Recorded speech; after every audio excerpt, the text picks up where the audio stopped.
Hello students, welcome to TSET classes.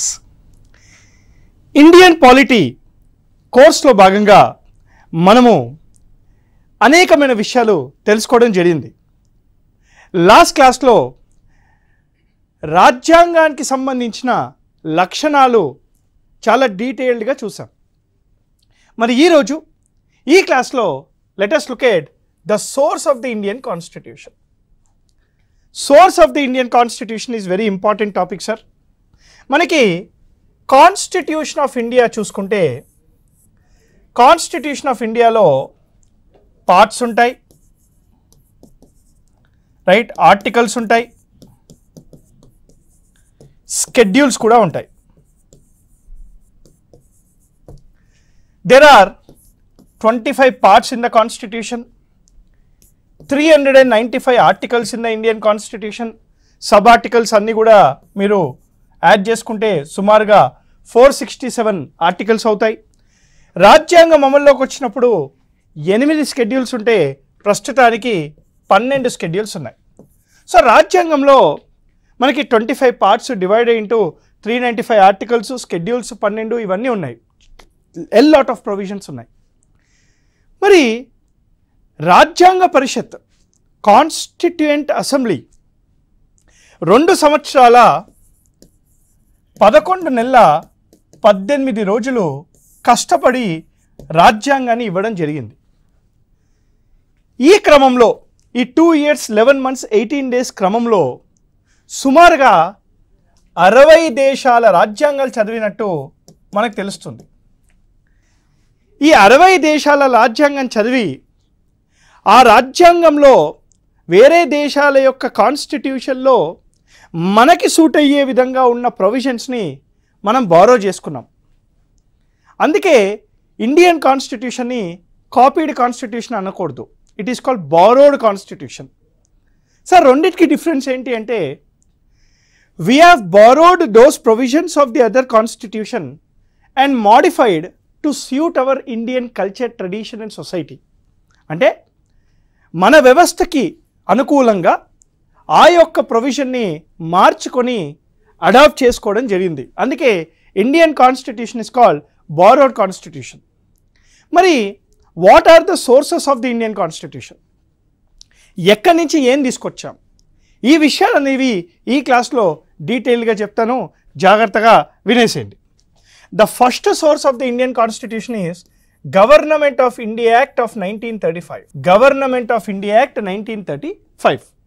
ఇక్కడ Government of India Act 1935 మీరు గనక చూసుకుంటే this is considered the largest source of the Indian Constitution.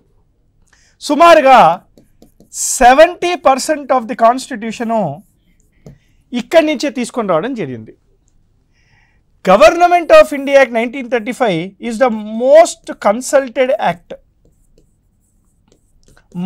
consulted law. అంటే భారతీయుని ఎక్కువ శాతం consult చేసి తీసుకొచ్చిన చట్టము government of India act 1935. Government of India act 1935 కోసము 3 రౌండ్ టేబుల్ కాన్ఫరెన్సెస్ కూడా జరిగాయి లండన్లో. సిమాన్ కమిషన్ని కూడా పెట్టారు 1927లో.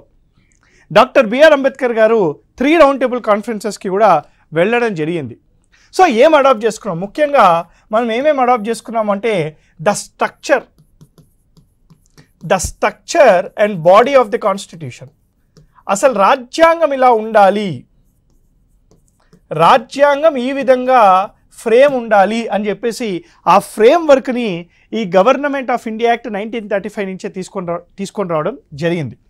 అదే కాకుండా రెండోది ది కాన్సెప్ట్ ఆఫ్ ఫెడరేషన్.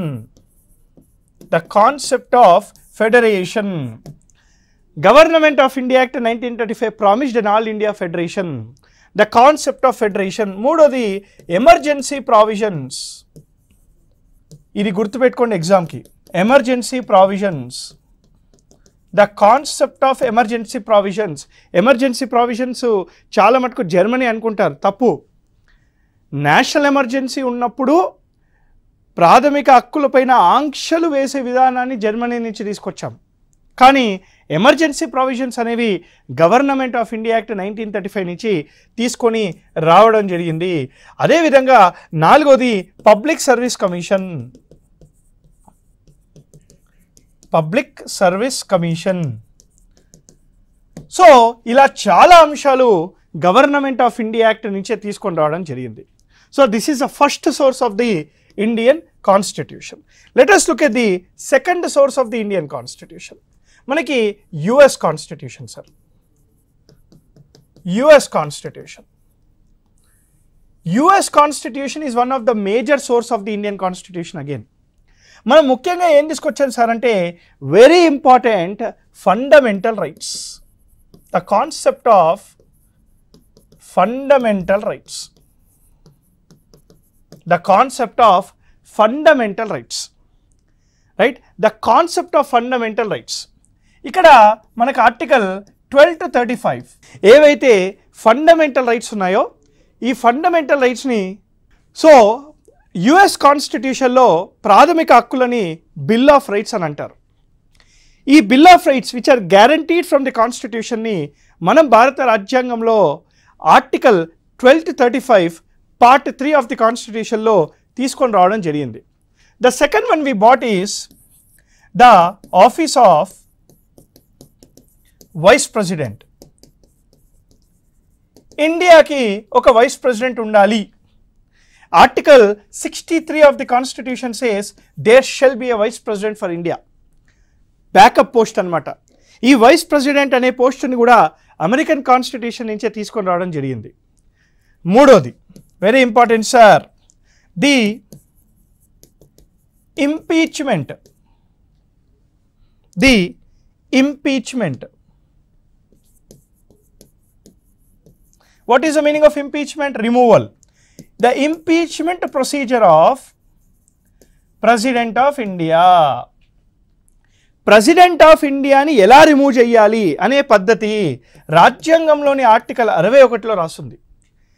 ఈ 61 అనే రాజ్యాంగంలో రాస్తున్న ఈ ప్రొవిజన్ని కూడా అమెరికన్ కాన్స్టిట్యూషన్ నుంచే తీసుకొని రావడం జరిగింది. నాలుగోది ద removal procedure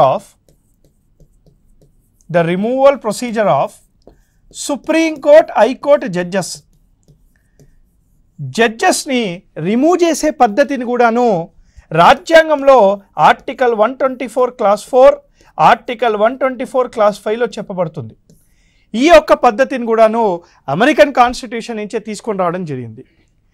అమెరికన్ కాన్స్టిట్యూషన్ అనేది మీ అందరికీ తెలుసు, it is a written constitution. Being a written constitution, the one thing we adapted from it is the character of independent judiciary.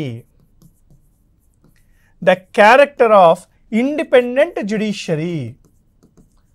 న్యాయ వ్యవస్థ అనేది భారతదేశంలో ఇండిపెండెంట్గా ఉంటుంది. ఎందుకు సార్ ఇండిపెండెంట్గా ఉంటుందంటే రాజ్యాంగాన్ని కాపాడే వ్యవస్థ కాబట్టి. మరి రాజ్యాంగాన్ని కాపాడే వ్యవస్థ వేరే వ్యవస్థలతో కలిసి పనిచేసినప్పుడు రాజ్యాంగం యొక్క విలువలు డైల్యూట్ అవుతాయని చెప్పి ఇండిపెండెంట్ జ్యుడిషియరీ అనేది మనకి రావడం జరిగింది. ఈ కాన్సెప్ట్ని కూడా మనము యుఎస్ కాన్స్టిట్యూషన్ నుంచే తీసుకొని వచ్చాం. మరి ఇండిపెండెంట్ జ్యుడిషియరీ రాజ్యాంగాన్ని కాపాడే న్యాయ వ్యవస్థ ఎలా రాజ్యాంగాన్ని కాపాడుతుంది చెప్పండి? న్యాయ సమీక్ష ద్వారా. The concept of judicial review. The concept of judicial review article 13, 32, 226 indirectly talks about judicial review. న్యాయ సమీక్ష అనే కాన్సెప్ట్ కూడా యుఎస్ కాన్స్టిట్యూషన్ నుంచే తీసుకొని రావడం జరిగింది. అదే కాకుండా very important the idea of పీఠిక, ప్రియాంబుల్. రాజ్యాంగానికి ఒక ప్రియాంబుల్ ఉండాలి అని చెప్పి కూడా ఈ ఐడియాని యుఎస్ నుంచే తీసుకొని రావడం జరిగింది. యుఎస్ కాన్స్టిట్యూషన్ మనము అమెరికా చూసుకుంటే it is the longest democracy. 1773 నుంచే వాళ్ళకి డెమోక్రసీ ఉంది. India is the largest democracy. Longest democracy అయిన అమెరికా కానీ లార్జెస్ట్ డెమోక్రసీ అయిన ఇండియా కానీ వాళ్ళ యొక్క పీఠికలు గమనిస్తే ఒకే పదంతో స్టార్ట్ అవుతాయి. వి ద పీపుల్ అని పదాలతో స్టార్ట్ అవుతాయి. We the people of America అని చెప్పేసి యుఎస్ కాన్స్టిట్యూషన్ స్టార్ట్ అవుతే we the people of India అని చెప్పి భారత రాజ్యాంగం స్టార్ట్ అవుతుంది. ఈ ఐడియాని మనం యుఎస్ కాన్స్టిట్యూషన్ నుంచే తీసుకొని వచ్చాం. ఇది యుఎస్ కాన్స్టిట్యూషన్ నుంచి మనం తీసుకొచ్చిన ప్రొవిజన్స్. మరి next source of the Indian constitution వేసారంటే Irish constitution. Ireland. Irish constitution నుంచి ఏం తీసుకొచ్చాం sir? What are the provisions we bought from the Irish constitution? The first and important provision is, you all remember, removal of the president of India. ఎక్కడి నుంచి తీసుకొచ్చాం sir? American constitution. The election procedure, the election process of president of India is taken from Irish constitution. ఇండియాలో రాష్ట్రపతిని ఎన్నుకునే విధానము Irish constitution నుంచి తీసుకొని వచ్చాం. ఆర్టికల్ 54, ఆర్టికల్ 55 ఈ ఎన్నికల వివరాల గురించి మాట్లాడుతుంది. ఇది మనము ఐరిష్ కాన్స్టిట్యూషన్ నుంచే తీసుకొని వచ్చాం. రెండోది ఆదేశిక సూత్రాలు, directive principles of state policy. The concept of directive principles of state policy which ensures constitutional morality. రాజ్యాంగ విలువల్ని కాపాడే ఆదేశిక సూత్రాలను కూడాను ఐరిష్ కాన్స్టిట్యూషన్ నుంచే తీసుకొని వచ్చాము. ఇవి ఆర్టికల్ 36 to 51లో రాస్తున్నాయి, mentioned in part 4 of the constitution. Part 4 of the constitution చాలా ఇంపార్టెంట్ సార్. మూడోది, ఈ మూడో విషయం చూసే ముందు ఒక చిన్న విషయం చెప్తాం మీకు. మీ అందరికీ పార్లమెంట్ తెలుసు. పార్లమెంట్ యొక్క కంపోజిషన్ని ఆర్టికల్ 79 డిఫైన్ చేసింది. పార్లమెంట్ని ఎలా డిఫైన్ చేసిందంటే, parliament consist of president of India, parliament consist of Lok Sabha మరియు పార్లమెంట్ కన్సిస్ట్ ఆఫ్ రాజ్యసభ. రాజ్యసభలో there are 2 types of members, elected members మరియు nominated members. There are 2 types of members in the parliament. One is elected members, second one is nominated members. It is the president of India. It is the president of India who has the authority to nominate up to 12 members to Rajya Sabha. Rajya Sabhaki president of India 12 మనుషులని nominate చేస్తాడు. The elected members of the Rajya Sabha are elected by the MLAs of state legislative assembly. State legislative అసెంబ్లీకి సంబంధించిన ఎమ్మెల్యేలు Rajya Sabha elected మెంబర్స్ని ఎన్నుకుంటారు. President of India has the authority to nominate the members to the Rajya Sabha. ఈ nomination of the members to the రాజ్యసభని Irish constitution నుంచి తీసుకొని రావడం జరిగింది. The third one is nomination. Nominated members to Rajya Sabha. Article 80 talks about Rajya Sabha. Nominated members to the Rajya Sabha by President of India up to 12. ఈ యొక్క ప్రక్రియని ఎక్కడి నుంచి తీసుకొచ్చాం సార్ మనము? We bought this from the Irish constitution. మరి sir ఇది బాగానే ఉంది. మరి what is the next source? The fourth source we have is South African constitution. South African constitution నుంచి మనం ఏం తీసుకొచ్చాం? సౌత్ ఆఫ్రికన్ కాన్స్టిట్యూషన్ నుంచి 2 ముఖ్యమైన అంశాలను తీసుకొచ్చాం సార్ మనం. 2 ముఖ్యమైన అంశాలు. ఒకటి ఇందాక చెప్పాను, గుర్తుందా? రాజ్యసభలో 2 types ఆఫ్ మెంబర్స్ ఉంటారు. ఒకటి elected members, 2 nominated members. Nominated members ఎక్కడి నుంచి తీసుకొచ్చాము? Irish constitution. The elected members of the Rajya Sabha, the elected members of the Rajya Sabha అనే పద్ధతి, ద ఎలక్టెడ్ మెంబర్స్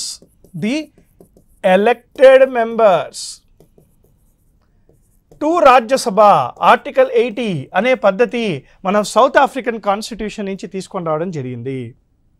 అదే కాకుండా చాలా ముఖ్యమైనది, ఇది ఎగ్జామ్కి important sir, the procedure to amend the Indian constitution. రాజ్యాంగాన్ని సవరించే ఒక పద్ధతి. ఈ పద్ధతి కూడాను మనము సౌత్ ఆఫ్రికన్ కాన్స్టిట్యూషన్ నుంచి తీసుకొని రావడం జరిగింది. రాజ్యాంగాన్ని సవరించే పద్ధతి ఆర్టికల్ 368 పార్ట్ 20లో రాస్తుంది. Part 20 of the constitution article 368 talks about the amendment procedure of the constitution of India. So the fourth source of the Indian constitution is South African constitution. దానిలో 2 విషయాలు మనం చూసాము. We will see the next source. The next source is Canadian constitution. ఇద్దరికి పడతలేదు కదా. So Canadian constitution నుంచి ఏం తీసుకొచ్చాం? కెనేడియన్ కాన్స్టిట్యూషన్ నుంచి the first and the foremost one is the concept of GST, goods and service tax. France is the first country to introduce the concept of GST. కానీ India follows Canadian model of GST. 101వ రాజ్యాంగ సవరణ చట్టం, 101st constitution amendment act, 101వ రాజ్యాంగ సవరణ చట్టం ద్వారా జిఎస్టీని మనము తీసుకొని రావడం జరిగింది. జూలై 1, 2017 రోజు జిఎస్టీ ఇండియాలో అమల్లోకి వచ్చింది. అందుకే July 1 is called GST day of ఇండియాగా సెలబ్రేట్ చేసుకుంటాం మనం. రెండోది చాలా important sir, very very important. The concept of federation with strong centre. ఇది మనం ఫీచర్స్లో కూడా చూసాం. Federation with strong centre. ఇండియాలో ఫెడరల్ వ్యవస్థ ఉన్నప్పటికీ కూడాను సెంటరే చాలా స్ట్రాంగ్గా ఉంటుంది. ఏ కారణాల వల్ల సెంటర్ స్ట్రాంగ్గా ఉంటుంది అనేది మనం ఫీచర్స్ ఆఫ్ ది కాన్స్టిట్యూషన్లో చూడడం జరిగింది. మూడోది the concept of residuary powers. The concept of residuary powers with parliament. Residuary powers జనరల్గా స్టేట్స్కి ఉండాలి, కానీ ఇండియాలో పార్లమెంట్కి ఉంటుంది as per article 248 of the Indian constitution. ఇది కూడా మనం కెనేడియన్ కాన్స్టిట్యూషన్ నుంచే తీసుకొని రావడం జరిగింది. అదే కాకుండా the appointment of the governor. State యొక్క హెడ్, స్టేట్కి సంబంధించిన హెడ్ని ప్రెసిడెంట్ ఆఫ్ ఇండియా అపాయింట్ చేస్తాడు. ఇక్కడ కూడా కేంద్రము రాష్ట్రాలలో ఎంక్రోచ్ చేస్తుంది. The appointment of the governor discussed in Article 155 is also taken from the Canadian Constitution. ఈ 4 విషయాలే కాకుండా 5వ విషయము the advisory jurisdiction. The advisory jurisdiction of supreme court. President of India ఎప్పుడైనా సలహాలు అడిగితే సుప్రీంకోర్టు ఎప్పటికప్పుడు సలహాలు ఇవ్వాలి. దాన్నే అడ్వైజరీ పరిధి ఆఫ్ సుప్రీంకోర్ట్ అని అంటారు. ఇది ఆర్టికల్ 143లో డిస్కస్ చేయబడింది. ఆర్టికల్ 143లో డిస్కస్ చేసిన advisory jurisdiction of the Supreme Court కూడా కెనేడియన్ కాన్స్టిట్యూషన్ నుంచే తీసుకొని రావడం జరిగింది. Very important for the exam. So this is the Canadian constitution, the 5th source of the Indian constitution. The 6th source of the Indian constitution చూడండి. The 6th source of the Indian Constitution we have is Australian Constitution. Australian Constitution. మరి Australian constitution నుంచి మనం ఏం తీసుకొచ్చాం? ముఖ్యంగా 3 విషయాలు తీసుకొని రావడం జరిగింది. చాలా ఇంపార్టెంట్ సార్. ఇది కొంచెం ఈ ఏరియా అనేది టచ్ చేయడు కాబట్టి అడిగే అవకాశాలు ఉన్నాయి. ఆస్ట్రేలియా నుంచి ఏం తీసుకొచ్చా అని చెప్పేసి. 1. The concept of concurrent list. The concept of concurrent list discussed in Article 246. Article 246లో రాసిన కంకరెంట్ లిస్ట్ యొక్క వివరాలు కూడాను మనము ఈ ఆస్ట్రేలియన్ కాన్స్టిట్యూషన్ నుంచే తీసుకొని రావడం జరిగింది. కంకరెంట్ లిస్ట్ విషయాలు మనకి Schedule 7లో కూడా కనపడతాయి. Schedule 7 also talks about the concurrent list, right. రెండోది sir, very important, interstate free trade. ఇండియాలో రాజ్యాలకి మధ్యలో ఫ్రీ ట్రేడ్ ఉంటుంది. ఇలా రాజ్యాలకి మధ్యలో ఫ్రీ ట్రేడ్ అనేది ఆర్టికల్ 301లో డిస్కస్ చేయబడింది. Article 302 provides parliament authority to impose restrictions on interstate free trade. Similarly article 304 provides authority to the state legislature to impose restrictions on the interstate trade. ఈ interstate free trade అనేది ఉండాలని చెప్పేసి Australian constitution నుంచే మనము adapt చేసుకోవడం జరిగింది. Now the third one, very important for the exam, is the concept of joint sitting of the parliament. Joint sitting of the parliament. పార్లమెంట్లో ఉండే లోక్సభ మరియు రాజ్యసభ ఒక బిల్లు పైన ఇద్దరికి అభిప్రాయ భేదం వచ్చినప్పుడు president of India can call for a joint sitting of the parliament. అంటే లోక్సభ మరియు రాజ్యసభ సభ్యులు ఇద్దరూ కలిసి కూర్చోవచ్చు. Who presides over the joint sitting of the parliament? The speaker of the Lok Sabha. The Speaker of the Lok Sabha presides over the joint sitting of the Parliament. Joint sitting of the Parliament is discussed in Article 108 of the Indian Constitution. ఇప్పటి వరకు 3 joint sitting of the parliaments జరిగాయి. Last joint sitting of the parliament 2002 prevention of terrorism act, POTA act మీద చేశారు. 2002లో last joint sitting అనేది మనం చూడడం జరిగింది. Whenever there is a deadlock between Lok Sabha and Rajya Sabha on a particular ordinary bill, then the President of India can call for the joint sitting preceded by the Speaker of the Lok Sabha to decide what to do on the bill. Till now, there are 3 joint sittings held in India, the last being in 2002. Okay, ఇది గుర్తుపెట్టుకోండి ఎగ్జామ్కి. Joint sitting of the parliament అనే provision కూడా Australian constitution నుంచే తీసుకొని రావడం జరిగింది. మరి 7th source of the Indian constitution France or French constitution. మనము ఫ్రెంచ్ కాన్స్టిట్యూషన్ నుంచి 2 విషయాలు తీసుకొచ్చాం sir. There are 2 things we bought from the French constitution. The first one is the concept of equality, liberty, fraternity. The concept of liberty, equality and fraternity in the preamble. పీఠికలో in preamble.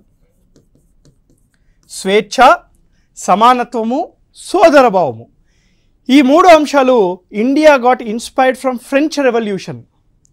ఏదైతే French revolution మనం చూసామో దాని నుంచి inspire అయ్యి మనము French constitution నుంచి ఈ 3 విషయాలు కూడా మన పీఠికలో తీసుకొని రావడం జరిగింది.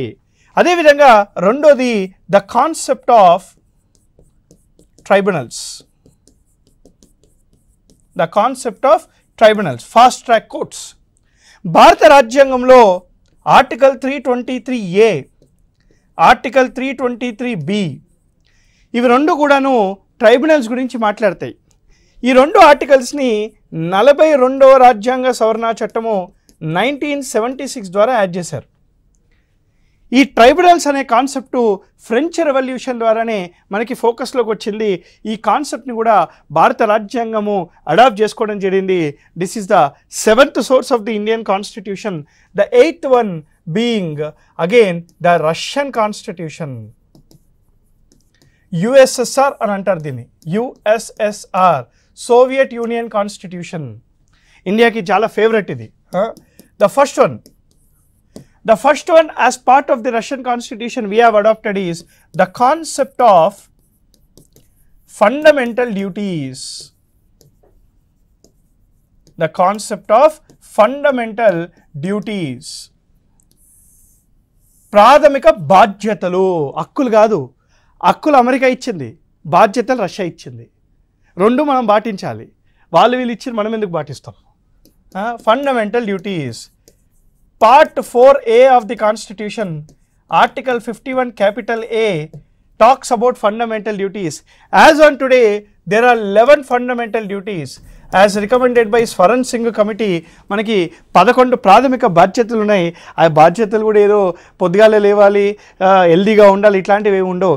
రాజ్యాంగాన్ని రెస్పెక్ట్ చేయాలి, దేశాన్ని కాపాడాలి, ఆడవాళ్ళకి రెస్పెక్ట్ ఇవ్వాలి, ఇలాంటివే ఉంటాయి. అది కూడా మనం చేయం కదా, whatever it is. So fundamental duties part 4A of the constitution article 51 capital A లో మనకి చెప్పడం జరిగింది. This we bought it from Russian constitution. Russian constitution లో we have also bought the concept of justice in preamble. The concept of justice in the preamble, right? న్యాయము. There are 3 types of justice: political justice, economic justice and social justice. 3 types of justice system, we bought it from Russian constitution. This is the 8th source of the Indian constitution. The 9th source of the Indian constitution being the Japan constitution, Japan constitution. మనకి Japan constitution ద్వారా ఒకే ఒకటి తీసుకొచ్చాం sir. What we bought from Japan constitution, దీని మీద కూడా famous case ఉంది మనకి, Maneka Gandhi versus union of India case 1978లో. జపాన్ కాన్స్టిట్యూషన్ నుంచి we have bought something called procedure established by law. The concept of procedure established by law, we bought it from Japanese constitution. ఇది article 21లో డీటెయిల్డ్గా మనకి discuss చేయబడింది. మెనకా Gandhi versus Indira Gandhi కేసులో golden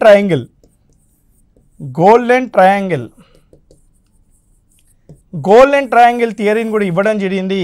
ఈ golden triangle theory ప్రకారంగా ఏదైనా చట్టము మంచి చట్టమా లేదా తెలియాలి అంటే అది ఆర్టికల్ 19, ఆర్టికల్ 21, ఆర్టికల్ 14కి అనుకూలంగా ఉండాలి.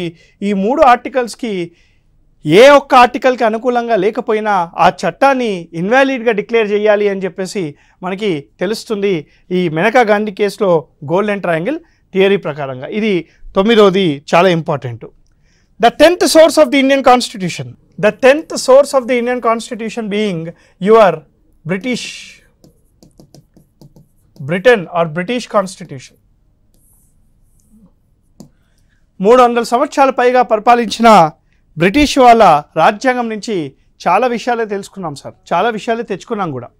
ఏమేమి తీసుకొచ్చాం? బ్రిటిష్ కాన్స్టిట్యూషన్ నుంచి మనము చాలా విషయాలు తీసుకొచ్చాము, జాగ్రత్తగా వినాలి. The first one being the concept of parliamentary democracy. The concept of parliamentary democracy. భారతదేశంలో పార్లమెంటరీ వ్యవస్థ ఉండాలి, ప్రెసిడెన్షియల్ వ్యవస్థ కాకుండా పార్లమెంటరీ వ్యవస్థ ఉండాలి అనే విషయం కూడా బ్రిటిష్ వాళ్ళ నుంచే తీసుకొని రావడం జరిగింది. రెండోది the concept of rule of law. ఏవి డైసీ గారు ఇచ్చిన రూల్ ఆఫ్ లా అనే ప్రిన్సిపల్ ఆర్టికల్ 40లో డిస్కస్ చేయబడ్డ రూల్ ఆఫ్ లా అనే కాన్సెప్ట్ కూడా బ్రిటిష్ కాన్స్టిట్యూషన్ నుంచే మనము ఆర్టికల్ 14లో అడాప్ట్ చేసుకోవడం జరిగింది.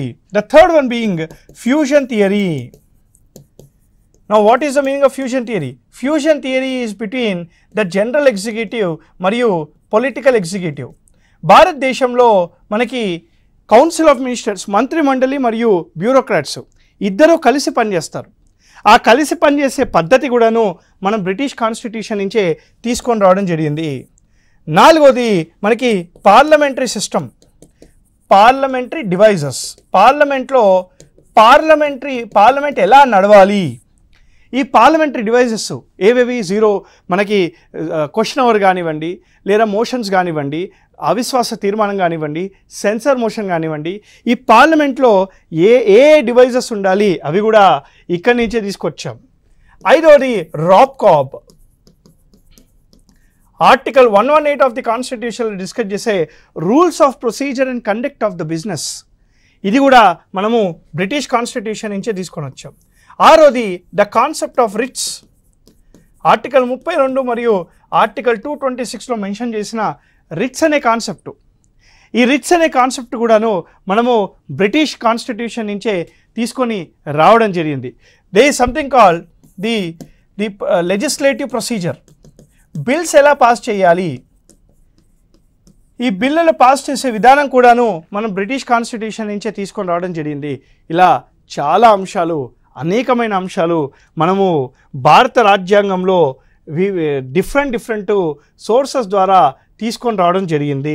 So Canadian constitution, Irish constitution, Britain constitution, Australian constitution, French constitution, లేదా యుఎస్ఎస్ఆర్, లేదా we have German constitution, right, south African constitution కానీ, లేదా we also have the British constitution కానివ్వండి, సో జపనీస్ కాన్స్టిట్యూషన్ కానివ్వండి, ఇలా అన్ని సోర్సెస్ కూడాను మనము we have bought it from the different sources of different countries and we have borrowed to our convenientగా మనం borrow చేసుకున్నాము. ఇది మన సోర్సెస్ ఆఫ్ ది కాన్స్టిట్యూషన్ అండి. మనము ఇండియన్ పాలిటీ సిరీస్ని కంటిన్యూ చేస్తూ నెక్స్ట్ క్లాస్లో నెక్స్ట్ టాపిక్తో మీ ముందు కలుస్తాను. Till then thank you very much. Happy learning. Jai Hind.